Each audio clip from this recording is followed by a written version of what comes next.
Je voulais les expliquer ce que c'est un conflit d'intérêts et comment les gérer et voir que c'est des problèmes assez difficiles et surtout voir que l'idée qu'on discute beaucoup de la déclaration de lien, ce n'est pas une solution, ce n'est pas une cure, c'est seulement un outil et qu'on doit aller au problème pour gérer ces problèmes.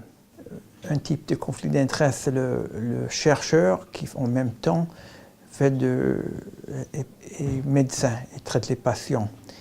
Et souvent, les médecins demandent à un patient d'entrer dans un essai clinique. Là, il y a un changement de rôle. Le rôle de recherche, ce n'est pas la même chose que le rôle de médecin qui traite les patients. Les buts de médecine, c'est de guérir le patient. Le but de recherche, c'est d'agrandir la connaissance, le savoir. Et ce n'est pas fait pour le patient. Et il n'y a pas même un patient dans la recherche. On a un être humain, un sujet humain. Alors, à cause de ces confusions, souvent les gens qui étaient patients sont inscrits dans la recherche et pensent que ça va être un bénéfice pour eux. Et ce n'est pas le cas souvent. Ça, c'est un exemple. Un autre exemple, qu'il y a des chercheurs qui sont des fois des investisseurs, ont des actions dans une compagnie qui développe un produit. Et tous ces rôles peuvent être très bien, mais quand on fait une évaluation d'un produit et on a un intérêt de montrer que le produit est bon et on veut le commercialiser, là il y a des conflits. On a vu avec les cas que j'ai discutés qu'il y avait des gens qui ont changé, profité d'une analyse qui n'était pas très bonne. Alors, tout ça, c'est des questions de finances et de structures, et on peut gérer un système pour réduire ces problèmes. Même l'idée de conflit d'intérêts, c'est une idée qui se développe dans la loi anglo-américaine, dans la loi de trust.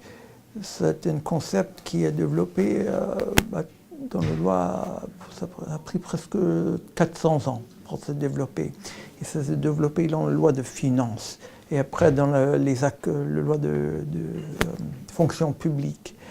Et c'est très récemment que ça se développe pour les questions de médecine, de santé. Ça a commencé d'abord pour les autres professions comme les avocats.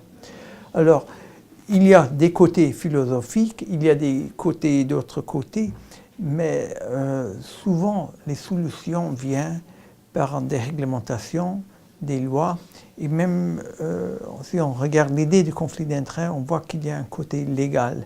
Mais c'est un phénomène de la relation entre droit et économie, souvent. Alors on doit faire une analyse financière pour voir comment gérer ces questions. Ah oui, non, mais le rôle le professeur, je pense, et de la science, c'est d'agrandir les connaissances, mais pour améliorer le monde, j'espère. Des fois, je suis un peu déprimé parce que ça prend du temps. Et on écrit des choses et le monde ne change pas tout de suite parce qu'on a fait une analyse de quelque chose pour comment les choses devraient être gérées un peu mieux. Mais si on en prend un long vue, on peut voir qu'il peut y avoir des changements. Au commencement du XXe siècle, on pouvait vendre n'importe quel médicament sans même expliquer ce qui était dedans, avec une recette secrète et disant que c'était une cure pour n'importe quoi, sans faire des tests. On faisait ça aux États-Unis jusqu'en 1906. Après, on a demandé, il faut indiquer au moins ce qui est dans la bouteille. Après, en 1938, on dit, mais avant de le mettre en marché, il faut montrer que c'est sauf. 1962, on doit montrer des essais cliniques pour que c'est efficace. Et alors, à long terme, ça change. Mais ça veut dire pas qu'on n'a plus des problèmes. Si on regarde 30 ans, 40 ans, on peut voir énormément de changes. Si on regarde 3 ans, 5 ans, on a l'impression que ça va changer jamais ou seulement ça va devenir pire. Mais ce n'est pas toujours le progrès, ce n'est pas un avance, mais en tout cas, il n'y a pas beaucoup d'alternatives. On doit essayer de changer des choses et des fois, ça en arrive. Et il y a un côté qui n'est pas pure science, qui n'est pas une question d'études, des statistiques, c'est une question de le politique. Qu'est-ce qu'on fait avec ces connaissances? Alors, peut-être il y a des sciences pour si on teste une drogue, mais d'autres questions, c'est une question de valeur. Quel risque est-ce qu'on devrait prendre pour un patient? Quel risque est-ce qu'on devrait laisser pour un industriel? Quelles connaissances est-ce qu'on doit partager? Qu'est-ce qui peut être secret? Alors, toutes ces questions, on a besoin de participation du public et je pense une très bonne chose, c'est qu'on demande des questions toujours. Si ce n'est pas clair, je dis à mes étudiants, demande des questions. Parce que si ce n'est pas clair à vous, peut-être que ce n'est pas clair aux autres. Oui, j'ai l'impression, mais je ne suis pas sûr. Je pense c'est difficile d'être une jeune personne maintenant, avec l'économie qui ne marche pas. Et ce qui me fait peur aux États-Unis et en France, c'est les gens qui, s'ils ne perdent pas espoir, pensent qu'il y a seulement des énormes limites de ce qu'ils peuvent faire dans leur vie. Et moi, je conseille d'explorer et essayer de faire un tout petit peu plus que les limites.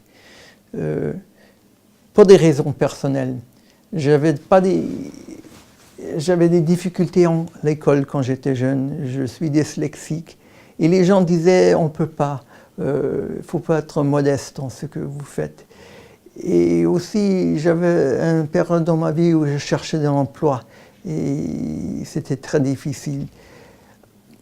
On n'arrive pas toujours, mais je trouve que si on n'essaie pas, les choses ne marchent pas. Alors, c'est facile à dire, mais je vois beaucoup de jeunes en France qui ont des contrats temps limités et pas des possibilités. Essayez pour la science ou d'autres domaines, ce que vous faites, journaliste, télévision, n'importe quoi. Si ça ne marche pas tout de suite, bougez à gauche ou à droite ou en arrière un pas et faire un peu de danse. Et si on est bloqué quelque part, on essaie quelque part d'autre et j'espère que ça va arriver.